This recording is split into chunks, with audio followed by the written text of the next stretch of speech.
নমস্কাৰ বন্ধুসকল, মই হিৰেন। আজি আপোনালোকক এই ভিডিঅ'টোৰ জৰিয়তে জনাব বিচাৰিছোঁ যে আপোনাৰ লগ্ন তালিকাৰ তৃতীয় ঘৰটোৱে আপোনাক কি কয় আৰু আপুনি এই তৃতীয় ঘৰৰ যি কাৰক তত্ত্ব, সেই কাৰক তত্ত্বৰ বিষয়ে আপুনি সম্পূৰ্ণ জানিব পাৰিব। লগতে এই তৃতীয় ঘৰটোত 9টা গ্ৰহৰ যি ফল, সেই প্ৰত্যেকটো গ্ৰহৰ ফলৰ অনুসৰি আপুনি এই ভিডিঅ'ত আপুনি জানিব পাৰিব। যদি আপুনি জ্যোতিষ শিকি আছে তেন্তে আপোনাৰ বাবে অতি উপযোগী হ'ব বুলি কামনা কৰা গৈছে। প্ৰথমে মোৰ চেনেলটো আপোনালোকে ছাবস্ক্ৰাইব কৰি ল'ব, যাতে মোৰ পিছৰ ভিডিঅ'বিলাক আপোনালোকে সহজে লাভ কৰিব পাৰে।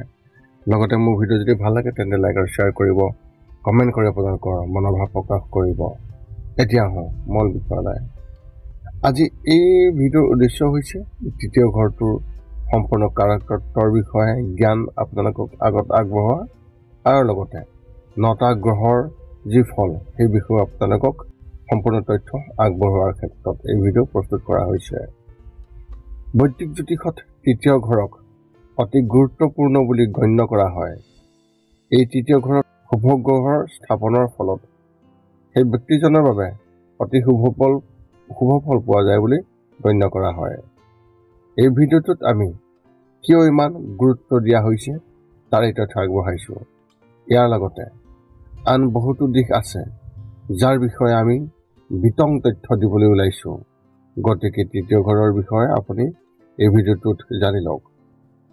বৈদিক জ্যোতিষত এই তৃতীয় ঘৰত 9টা গ্ৰহৰ প্ৰতিটোৱেই আপোনাৰ জন্মৰ তালিকাত কোনোবা এটা ঘৰৰ ভিতৰত উপস্থিত থাকে আৰু সেই স্থানেৰে কেৱল আপোনাৰ নিজৰ ব্যক্তিত্বৰ বিষয়ে নহয়, আপুনি নিজৰ সৈতে কেনেকৈ সংযোগ স্থাপন কৰে আৰু আপোনালোকৰ চৌপাশৰ যি জগতখন, সেই জগতখনৰ সৈতে সহ অস্তিত্ব লাভ কৰে, সেই বিষয়েও অমূল্য অন্তৰ্দৃষ্টি প্ৰদান কৰে। তদুপৰি আপোনাৰ ৰাশিফলৰ মুঠ 12টা ঘৰ আপোনাৰ অতীত, বৰ্তমান আৰু ভৱিষ্যতৰ তথ্য আহৰণৰ বাবে এক ৰোডমেপ। আকাশত এই গ্ৰহবোৰৰ মাজেৰে গ্ৰহবোৰে গতি কৰাৰ লগে লগে ই জীৱনৰ বিভিন্ন পৰিঘটনাক প্ৰভাৱিত কৰে। ৰাশিফলৰ প্ৰতিটো ঘৰৰ নিজস্ব অৰ্থ আছে আৰু ই জীৱনৰ বিশেষ ক্ষেত্ৰকো প্ৰতিনিধিত্ব কৰে। গ্ৰহৰ ভাবি প্ৰকৃততে জ্যোতিষক গুৰুত্বপূৰ্ণ কৰি তোলে। যদিও ই যথেষ্ট জটিল, তথাপিও আমি এই ভিডিঅ'ত ৰাশিফলৰ তৃতীয় ঘৰৰ বিষয়ে আপোনালোকক বুজাই দিম। বৈদিক জ্যোতিষত তৃতীয় ঘৰৰ যি স্থান, ৰাশিফলত তৃতীয় ঘৰটোৱে যোগাযোগ, ভ্ৰমণ, ভাই ভনী, মানসিক বুদ্ধিমত্তা, অভ্যাস, আগ্ৰহ আৰু প্ৰৱণতা নিয়ন্ত্ৰণ কৰে। আপুনি শব্দ আৰু কামৰ জৰিয়তে নিজকে কেনেকৈ প্ৰকাশ কৰে তাৰ পৰা আৰম্ভ কৰি ইণ্টাৰনেট আৰু আপোনাৰ গেজেটৰ জৰিয়তে ভাৰ্চুৱেল যোগাযোগলৈকে সকলোবোৰ দ্বিতীয় ঘৰৰ সৈতে জড়িত। আমাৰ মূল্যবোধে দ্বিতীয় ঘৰত আমাক কিছুমান বিশেষ আগ্ৰহৰ সন্ধান কৰিবলৈ লৈ যায়। আমি কৰিবলগীয়া ভালপোৱা কামবোৰ আমাৰ মূল্যবোধৰ ওপৰত ভিত্তি কৰি কৰা হয়, কিন্তু একে সময়তে আমি বৃদ্ধি আৰু বিকাশৰ লগে লগে আমি নতুন আগ্ৰহ আৰু বস্তুৰ প্ৰতি আকৰ্ষিত হওঁ। তৃতীয় ঘৰটো কামৰ ঘৰ বুলি গণ্য কৰা হয়, য'ত আমি আমাৰ ব্যক্তিত্বৰ স্বাৰ্থক সকলোতকৈ ওপৰত ৰাখোঁ। সেই ঘৰটো আপোনাৰ প্ৰাথমিক জীৱনৰ পৰিৱেশ, যেনে ভাই ভনী, ওচৰ চুবুৰীয়া, প্ৰাথমিক বিদ্যালয়, আনকি আপোনাৰ মনটোৰ সৈতে জড়িত। তদুপৰি বৈদিক জ্যোতিষৰ মতে এই ঘৰত মিথুন ৰাশি আৰু ইয়াৰ শাসক বুধ গ্ৰহ, যিটো গ্ৰহ এটা যোগাযোগৰ গ্ৰহ। এইদৰে গৰ্জন, কথা বতৰা আৰু সৰু সৰু কথাবোৰ এই ঘৰৰ এক অংশ। তৃতীয় ঘৰৰ লগত সংযোগ থকা ব্যক্তিসকল কৰ্ম আৰু পঢ়া শুনাৰ সময়তো নিজৰ ভাই ভনীৰ সৈতে ঘনিষ্ঠ সম্পৰ্ক গঢ়ি তোলাৰ কথা জনা যায়। তৃতীয় ঘৰটোৱে আমাৰ মানসিক প্ৰৱণতা আৰু মনত ৰখাৰ ক্ষমতা নিয়ন্ত্ৰণ কৰে। ৰাশিফলৰ নৱম স্থান উচ্চ শিক্ষাৰ বাবে হ'লেও তৃতীয় স্থানটো অধ্যয়নৰ ইংগিত পোৱা যায়। তৃতীয় স্থানতো অধ্যয়নৰ ইংগিত পোৱা যায়। তৃতীয় ঘৰটো ভাতৃত্ববোধৰ মিলনৰ বাবে, যিয়ে আমাৰ সৰু ভাই ভনীসকলৰ প্ৰতি আমাৰ বিবেচনা প্ৰকাশ কৰে। ইয়াৰ উপৰিও তৃতীয় ঘৰটোৱেই নিয়ন্ত্ৰণ কৰে যে আমি মানুহৰ সৈতে কেনেকৈ যোগাযোগ আৰু তথ্য বিনিময় কৰোঁ। বৈদিক জ্যোতিষত তৃতীয় ঘৰক সহজ ভাৱ বুলি কোৱা হয় আৰু সেয়েহে ইয়াৰ সৈতে জড়িত প্ৰেম, বন্ধন, যত্ন আৰু ভাগ বতৰা, এই সকলোবোৰ আমাৰ পৰিয়ালৰ সদস্যৰ, বন্ধু-বান্ধৱী, আত্মীয় স্বজন, বৃহত্তৰ সমাজ বা আমাৰ প্ৰাকৃতিক পৰিৱেশৰ লগতো জড়িত হয়। তৃতীয় ঘৰৰ সঠিক বিশ্লেষণে আমাৰ ব্যক্তিগত জীৱনৰ লগতে মানৱ জাতিৰ সাংস্কৃতিক বিকাশতো উচ্চ পৰ্যায়ৰ কৃতিত্ব লাভ কৰাত সহায় কৰিব পাৰে। চমুকৈ ৰাশিফলৰ তৃতীয় স্থানৰ মূল কথাবোৰ আপুনি জানি লওক। ১ নম্বৰ হৈছে বৈদিক নাম তৃতীয় স্থানৰ সহজ ভাৱ। ২ নম্বৰ হৈছে প্ৰাকৃতিক শাসক গ্ৰহ আৰু ৰাশি হিচাপে বুধ আৰু মিথুন ৰাশি। তৃতীয় তথ্য হৈছে সংশ্লিষ্ট শাৰীৰিক অংশ হিচাপে ডিঙি, বাহু, কান্ধ, গলাৰ হাড়, বুকুৰ ওপৰ অংশ, কাণ, শ্বাসনলী আৰু হাত। চতুৰ্থ তথ্য হৈছে তৃতীয় ঘৰৰ সম্পৰ্ক, বিশেষকৈ ভাই ভনী, সহকৰ্মী আৰু অন্যান্য ব্যক্তিগত সংগী হিচাপে, সংগীৰ লগত যেনেকৈ সহপাঠী, সহযোগী, পৰিচালক। লগতে তৃতীয় ঘৰৰ কাৰ্যকলাপ হিচাপে লিখা মেলা কৰা, ক্ৰীড়া, এথলেটিক্স, মজা আৰু উদ্দীপক কাৰ্যকলাপ, আমাৰ ব্যক্তিগত আগ্ৰহ আৰু শিক্ষণৰ প্ৰাথমিক পৰ্যায়ৰ পিছৰ অংশ। ৰাশিফলত তৃতীয় স্থানৰ বিভিন্ন গ্ৰহৰ প্ৰভাৱ আপুনি জানিবলৈ আৰম্ভ কৰক এতিয়া। যদিহে আপোনাৰ তৃতীয় ঘৰত সূৰ্যদেৱৰ অৱস্থিতি আছে আপোনাৰ লগ্ন তালিকাত, সেই হিচাপে এই ঘৰত সূৰ্যৰ উপস্থিতিৰ বাবে সেই ব্যক্তিজনে বা সেই ব্যক্তিসকলে বিভিন্ন ধৰণৰ যোগাযোগৰ ওপৰত গুৰুত্ব দিয়াৰ সম্ভাৱনা থাকে। আপুনি ভ্ৰমণৰ প্ৰতি আকৰ্ষিত হ'ব আৰু মানুহৰ সৈতে যোগাযোগত থাকিলে আপুনি আত্মবিশ্বাসী আৰু জীৱনৰ প্ৰতি আগ্ৰহী হৈ থাকিব। আপুনিও স্বশিক্ষিত আৰু উচ্চ দক্ষতা সম্পন্ন হ'ব। আপোনাৰ কামৰ ফলৰ সৈতে সংযুক্ত হ'ব। জ্ঞান আৰু অধ্যয়ন আপোনাৰ বাবে অতি গুৰুত্বপূৰ্ণ আৰু আপুনি ইয়াক আনৰ লগত ভাগ বতৰা কৰাত বিশ্বাস কৰিব। যদি আপোনাৰ তৃতীয় স্থানত চন্দ্ৰ গ্ৰহৰ অৱস্থিত আছে, তেন্তে সৃষ্টিশীলতা প্ৰবৃত্তিৰ সৈতে জড়িত চন্দ্ৰ গ্ৰহটোৱে আপোনাক স্বাভাৱিকতে কল্পনাপ্ৰসূত, স্বজ্ঞাত আৰু গ্ৰহণযোগ্য কৰি তুলিব। ই আপোনাৰ ইচ্ছাৰ প্ৰতি বহুত আৱেগিক মোহ আনিব।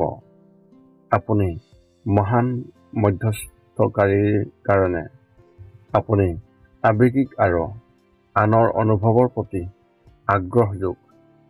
আপুনিও আপোনাৰ ভাই ভনীৰ প্ৰতি অতি মৰমীয়াল হ'ব।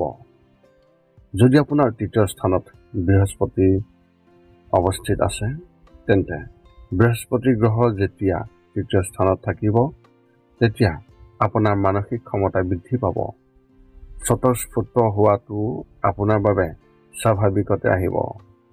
আপুনি দ্ৰুতভাৱে নতুন তথ্য আহৰণ কৰাৰ ক্ষমতা পাব আৰু কামবোৰ সহজে কামত লগাব।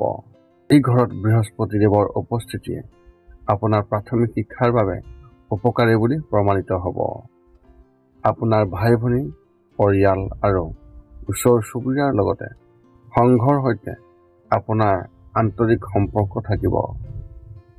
যদি আপোনাৰ তৃতীয় স্থানত শুক্ৰদেৱৰ অৱস্থিতি আছে, তেন্তে ৰাশিফলত তৃতীয় স্থানৰ শুক্ৰৰ সৈতে যোগাযোগৰ সকলো ক্ষেত্ৰতে আপোনাৰ প্ৰকাশ পাব। সেয়া আপোনাৰ লিখিত হওক বা মৌখিক হওক। আপুনি কথাবোৰ আৰু সম্পৰ্কবোৰক সুষম আৰু আগু-চালুতামুক্ত কৰি ৰাখিবলৈ অতি ভাল পাব আৰু জীৱনটো সুচাৰুৰূপে চলি থাকিবলৈ সংযত আৰু তৰ্ক এৰাই চলি এই কামটো আপুনি সহজে কৰি ল'ব পাৰিব। অৱশ্যে কেতিয়াবা মাত মাতিব লাগে আৰু নিজৰ বাবে যুঁজিব লাগে, সেইটো আপুনি নিশ্চয়কৈ জানি লওক। তৃতীয় স্থানৰ যি মংগল গ্ৰহ, সেই মংগল গ্ৰহৰ যদি অৱস্থান আছে ৰাশিফলত, তৃতীয় স্থানত থকা মংগল গ্ৰহই নিজৰ আগ্ৰহক আৱেগেৰে সাধন কৰিবলৈ সাহস, শক্তি আৰু শক্তিৰ ইংগিত দিব। আপুনি বহু লোকৰ বাবে প্ৰেৰণাৰ উৎস হ'ব পাৰে। তদুপৰি আপুনি যথেষ্ট মানসিকভাৱে সজাগ, সক্ৰিয় আৰু শক্তিশালী। লগতে এই চিন্তাবোৰ সঠিক দিশত আপুনি আগুৱাই নিয়াত অতি উচিত হিচাপে আপুনি ব্যৱহাৰ কৰিব পাৰিব। মংগল গ্ৰহৰ শক্তিয়ে আপোনাক অসাৱধানতাৰে সিদ্ধান্ত ল'বলৈ বাধ্য কৰিব পাৰে, যিটো পিছলৈ ক্ষতিকাৰক বুলি প্ৰমাণিত হ'ব পাৰে। ভাই ভনী আৰু আন সহকৰ্মীসকলৰ সমস্যাৰ সম্ভাৱনা আছে। যদি আপোনাৰ তৃতীয় ঘৰত বুধ গ্ৰহৰ অৱস্থিতি আছে, লগ্ন তালিকাৰ তৃতীয় স্থানত থকা বুধ গ্ৰহটোৱে আপোনাক এজন দক্ষ যোগাযোগকাৰী কৰি তুলিব। সহকৰ্মীসকলৰ মাজত সহযোগিতা কৰাৰ স্বাভাৱিক প্ৰৱণতা আছে আপোনাৰ মনত। বুধ গ্ৰহই আপোনাৰ অনুভৱ প্ৰকাশ কৰাত সহায় কৰিব। আপুনি আনৰ সৈতে সংযোগ স্থাপন কৰি ভাল পাব আৰু আগ্ৰহৰ সাধাৰণ ক্ষেত্ৰ সৃষ্টি কৰিব পাৰিব। আপোনাৰ বুদ্ধিমত্তা আৰু দক্ষতাৰ স্তৰ উচ্চ। অৱশ্যে আপুনি এটা পৰিস্থিতিৰ পৰা আন এটা পৰিস্থিতিলৈ যাবলৈ অসুবিধা পাব পাৰে। তৃতীয় স্থানত থকা শনিদেৱ, এই শনিদেৱে আপোনাৰ লগ্ন তালিকাৰ তৃতীয় স্থানত যদিহে উপস্থিতি আছে, তেন্তে ইয়াৰ পৰা আপোনাক গুৰুত্বৰ আৰু পদ্ধতিগত কৰি তুলিব পাৰে আৰু যোগাযোগৰ বাবে সমস্যাৰ সন্মুখীন হ'ব পাৰে। শনিৰ অৱস্থানে আপোনাক পৰিৱৰ্তনৰ প্ৰতিৰোধী কৰি তুলিব পাৰে আৰু নতুন পৰিস্থিতিৰ লগত খাপ খুৱাবলৈ লেহেমীয়া কৰি তুলিব পাৰে। আপোনাৰ একাগ্ৰতা আৰু অন্তৰ্দৃষ্টি সম্পন্ন শক্তি অতি বেছি। আপুনি আপোনাতকৈ ডাঙৰ বন্ধু-বান্ধৱ বেছিকৈ লগ পাব। যদি আপোনাৰ তৃতীয় স্থানত ৰাহুদেৱৰ অৱস্থান আছে, ৰাহু গ্ৰহ যেতিয়া তৃতীয় স্থানত থাকে, তেতিয়া ই আপোনাৰ বাবে সৌভাগ্য, ধন সঞ্চয়, ওচৰ চুবুৰীয়াৰ সৈতে আন্তৰিক সম্পৰ্ক, ভ্ৰমণ আৰু লিখা মেলা লগতে প্ৰকাশত সফলতাৰ ইংগিত দিয়ে। আপোনাৰ বিপ্লৱী হোৱাৰ ক্ষমতা বৃদ্ধি কৰে।